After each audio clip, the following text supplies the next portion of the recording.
La vie a basculé totalement la veille de Noël, le jour de mon anniversaire. Elle venait d'avoir 26 ans, en parfaite santé. Et les policiers nous ont dit qu'elle était morte d'une overdose. Alors on est tombé vraiment de haut, parce que pour moi une overdose c'était quelqu'un qui avait l'habitude de prendre de la drogue et qui en avait pris. Et pas du tout, une overdose ça peut être juste une dose récréative. Dans le cas de notre fille, c'était une dose 35 fois mortelle. Il y avait 1 kilo de MDMA dans une bouteille d'Ice Tea qui venait juste d'être achetée par une dealeuse qu'elle ne connaissait pas, qui a offert ça dans une soirée, dans une after, et qu'elle a trempé les lèvres dedans, simplement trempé les lèvres dedans, et elle en est morte. Il y en a une autre qui était dans le coma, qui a été récupérée, une autre qui est partie en hôpital psychiatrique parce qu'elle n'a pas supporté la situation. Les autres, j'ai pas de nouvelles. Le message que je voudrais faire passer aux jeunes qui s'imaginent que c'est moins cher qu'un whisky, oh, c'est facile, on en trouve partout, mais si c'est sûr et autres, c'est mortel. Les policiers appellent ces drogues la roulette russe.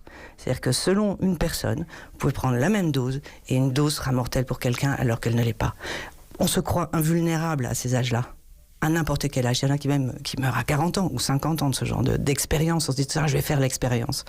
C'est chimique. On ne sait jamais comment c'est fait, même si c'est banalisé. C'est le gros problème, c'est la banalisation de cette drogue. Tout le monde s'imagine que c'est sans danger. Or, il y a un énorme danger avec ces drogues chimiques. Ce qui serait fantastique, c'est que ça devienne une cause nationale, qu'on puisse effectivement parler de ces drogues comme on a fait de la prévention pour le VIH, comme on fait de la prévention pour l'alcool. Nous avons envie, mais là pour le moment, notre histoire n'est pas encore totalement terminée, de montrer une association pour éduquer les parents. Parce qu'on connaît le hashish, on connaît l'alcool, ne buvez pas trop, faites attention au pétard, faites attention à ceci et cela. Mais moi je connaissais même pas l'existence de la MDMA, j'ai mis 3 jours à dire MDMA. Si les parents savent exactement ce qu'il y a dans la rue, dans les bars, dans les boîtes de nuit, dans les soirées et autres, peut-être qu'effectivement les enfants feraient un petit peu plus attention. Une fois suffit. Et peut être fatal, malheureusement. Le cri d'alarme d'une maman, Sophie de Barrault, la mère d'Alice, décédée d'une overdose d'ecstasy. Cette maman au micro Europe 1 d'Alain Acco.